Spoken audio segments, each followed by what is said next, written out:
Good morning, audiobooks all day. Today we're doing Hamlet.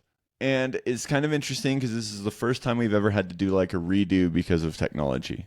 We had done this one actually a couple weeks ago, and then for whatever reason, it didn't work. So it's been kind of fun to re-engage in Hamlet, and hopefully we can get a new perspective, even on top of the one that we used to have. And so one thing that I wanted to say, kind of coming at it, is that when I was approaching Hamlet and I was approaching this story, sometimes I get a little disappointed when I listen to older books. Not because the stories aren't good, not because the writing isn't good, but there wasn't a lot of competition for stories back in the day. And there may have been really great stories written, but maybe they got lost. And then also like just so little of the general population could read or could write, and so you're just not having as much content put out. And so I'm familiar with a lot of Shakespeare stories, and I had read physically Macbeth and had done the sixth grade play of Julius Caesar. But I was really looking at, this book just maybe a little bit more skeptically. And yes, do I still feel like it was a little too long, even though it was kind of short? Maybe. But I definitely found a new appreciation for older books, and especially this one because it's in screenplay format. There's quite a lot of characters, which I was kind of surprised at, but I just kind of had this renewed interest in listening to all things Shakespeare. So Kevin, take us away. So like Jeff was saying, we listened to it in audiobook format. And, Hamlet, in case you are unaware, was written by William Shakespeare. And it was written sometime between 1599 and 1601, being first performed probably around 1603. And many people consider it the greatest of all of Shakespeare's plays, as a true, dramatic epic. And as I mentioned, it is an audiobook format, and it was read kind of as a screenplay. It was read by Frank Muller, who does a really good job. Also did a decent job, providing a little direction and context, because, some of the vocabulary is just so different. But the basic thing about Hamlet is Hamlet is a story of betrayal and revenge. It is the betrayal of Hamlet's father by his brother Claudius, and then the story of Hamlet's revenge on Claudius. And there are a lot of other themes. The themes of revenge and betrayal are rampant throughout. There are many different storylines that are all about betrayal and then the subsequent revenge, whether it be Hamlet toward his mom, Laertes towards Hamlet, Hamlet to Rosencrantz and Guildenstern. There's just a lot of Rosencrantz and Guildenstern to Hamlet, and just lots of these interweaving storylines of Jeff said, of many characters, but it all comes down to the basic theme of betrayal and revenge. And I will say, Rosencrantz and Guildenstern are probably one of the most classic duos in all of literature, mainly because of their names. I wish that I had two friends called Rosencrantz and Guildenstern. And anyway, I totally agree, Kevin. One of the themes that had caught up with me the most is the influence of one person's kind of descent into madness, and how that almost kind of brought everybody else around them in this kind of state of madness. I mean, really what you're seeing is this complete downfall of a Danish family. And so kind of classically, the story shows up with Hamlet's father coming to Prince Hamlet in a dream, saying that he had been murdered, these different things. So the whole book kind of starts out from this like metaphysical madness that he's already starting. And the level of paranoia that is throughout this book, you can really feel it. And most people, including Ophelia, wind up kind of descending into this madness, and it's just really unclear. Like, when she dies, it's like there's a bunch of characters that wind up dying, and that's the thing is, this family really goes from a normal state into complete and utter desperation, chaos, all within a couple of acts. And so it was kind of interesting for me to also see kind of like these catalysts, these linchpins that can almost like disrupt an entire family and can disrupt an entire kingdom. And it kind of made me be like, oh yeah, I can kind of see how everything is so fragile, and maybe our listeners or maybe us have seen it in our own lives where one little thing seems to send off a cascade of events with inside of a group or culture or team that can really send it downhill. Absolutely. Hamlet's madness starts as an act. It starts as him just pretending to be crazy because he's trying to throw everyone else off. And frankly, he doesn't really have a master plan yet of how he's going to get this revenge. But he's playing as crazy. And then that pretend madness turns into real madness. And one of the things I thought was really interesting and made me think of it as you were talking is the gravity of people in our lives, right? Everybody in our life has a certain amount of gravity. What I mean by that is a certain amount that they can affect us. Gravity is a force that affects its surrounding. And some people who are in our lives, their gravity, their actions affect us very little. And some people, whether by position or personal relationship, have a tremendous amount of gravity on us. And here is Hamlet, who is descending from a pretend to a literal madness. And you see how, just as you were saying, it starts to weigh everybody else down. Now, you can say that Claudius, his stepfather, who killed his father, took the crown and married his mom, but whatever. How Claudius initiated the action by killing his father, but then how Hamlet just, continue with the gravity metaphor, its mass became so dense, it started to bring everybody else down around him or towards him into this pit of madness that he was descending into. And this metaphor is getting a little bit out of hand.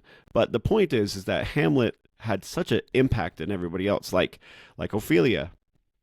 Ophelia was, I guess, kind of his girlfriend. I'm not really sure on the terms, of the 16th, 17th century Danish court dating. But they were, there was clear interest between the two. And as Hamlet starts to pretend and then go into real madness, it starts to bring Ophelia down. And eventually, in Hamlet's rage, he kills Ophelia's father. And a little bit before that, then spurns Ophelia as an act. And, it's not exactly explicit, but it seems to be an act. And then Ophelia descends into her madness and ends up dying. Right. And then Laertes, her brother, is kind of like, what the heck is happening? Right. What is going on? What is everyone doing back in Denmark? Yeah. And I think that for me, and this is a pretty classic visual whenever people consider Shakespeare, is the classic gravedigger scene. So after Ophelia has been found dead, whether it's, just from her madness or from suicide or whatever, they go out with a couple of gravediggers to dig her grave. And while they're digging, they just happen to come upon a skeleton. And for whatever reason, Hamlet recognizes this skeleton as being Yorick, his old jester. And Yorick, doing what, of course, anybody would do, he grabs the skull and he starts looking at it. And there's a lot of existentialism in this whole thing and a lot of relativism thinking, mostly descent from the madness. Like one of my favorite quotes, and then I'll get back to Yorick, was, it says, "Doubt thou the stars are fire, doubt that the sun doth move, doubt truth to be a liar, but never doubt I love." And then also this other one is like, "There is nothing either good or bad, but thinking makes it so." So, right. So what you're saying is like all of this doubt of all these maybe traditional truths, but then, that you can see, but then believing in something that you can't see. So, doubt all of these things that you're seeing in the physical world, but don't doubt that I love you. And then, but then there's this relativism, like there's not good or bad. There's just what you think. And so what you can see is kind of this, this existentialism coming in. And now you can really see it all be playing out as he's holding Yorick's skull. And he says a few weird things in regards to it, but like he starts it out by like, "Alas, poor Yorick." And he even like talks about, he's like, "And the lips used to be here that I used to kiss all the time." And I was kind of like, what? But, bottom line is like, there's like just this moment where he's just wondering about how his life is going to end. And for me, it's always I think that even though I haven't been there, and it's one of the places I've wanted to go almost more than anything, is the catacombs. And have you been to the catacombs, Kev? No. Okay. Wait. You know, France or where? yeah. I was walking around and we got to see some of the catacombs, but I didn't get to go in them. Yeah, that, and I know typically like you need to take a tour to get into a lot of the deeper ones, but it's kind of this realization that with these thousands and thousands of bones, right, is that like our life kind of is meaningless. It's meaningful because without those people and building on top of those people, we are not here, but at the same time meaningless because who knows who these people even are. And I think that he's kind of connecting with this part of him that's like, oh my gosh, I will be like Yorick. And anyway, there's some foreshadow there, but just kind of him talking to the skull, I think was, one, an example of madness, two, kind of this showing of this existentialism that's happening with a lot of these characters. Anyway, pretty classic scene in all of Shakespeare.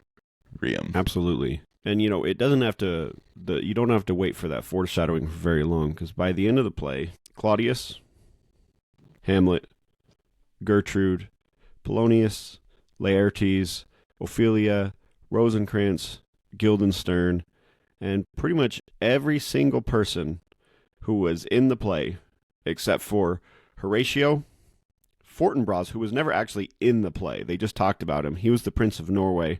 That's actually a really interesting story, and I'll get there in a second. And then the two gravediggers. Everyone else is dead by the end of the play. And and every single one of those people get caught up in some kind of betrayal and revenge cycle, driving them all down to destruction, which eventually destroys the entire monarchy of Denmark. Which is interesting.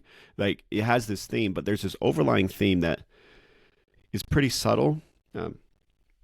Is that King Hamlet, Hamlet's father, rose to power by defeating King Fortinbras, who was the king of Norway, who was also over Denmark.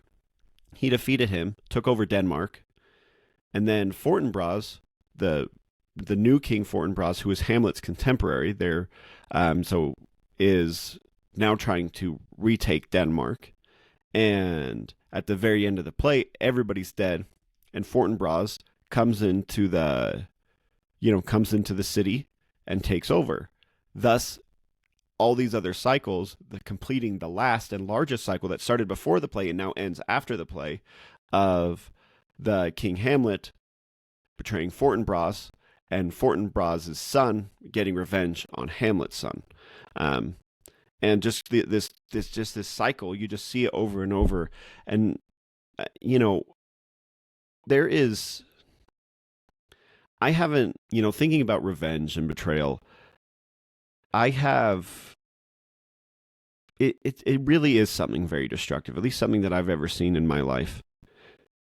Especially with the whole revenge thing. I can't think of really any, I'm not really thinking of a good instance of betrayal in my life, but at least not on the spot. But, of revenge, like so many times I've been angry at somebody or held a grudge, even not even revenge, but just held a grudge just to find out later that this person just didn't even care. Or just that it's just fruitless and really just hurting myself. And, one of the ways that I choose to interpret this play, there are many interpretations. It's a very complex and intricate play, but just how, revenge often hurts the person who got betrayed just as much as the betrayal did. Now, that doesn't mean there shouldn't be justice. That doesn't mean that there can't be consequences to actions and that you can betray with impunity, but that there is a difference between justice and revenge, and I might not be insightful enough to say what that difference exactly is, but that revenge won't bring the satisfaction and will likely only hurt the people who are causing the revenge just as much as the betrayal did. We have hope that you have enjoyed this great episode of Audiobooks All Day. Check out Hamlet on the Audible Plus catalog. We know that you will enjoy it. Thank you so much for joining us today.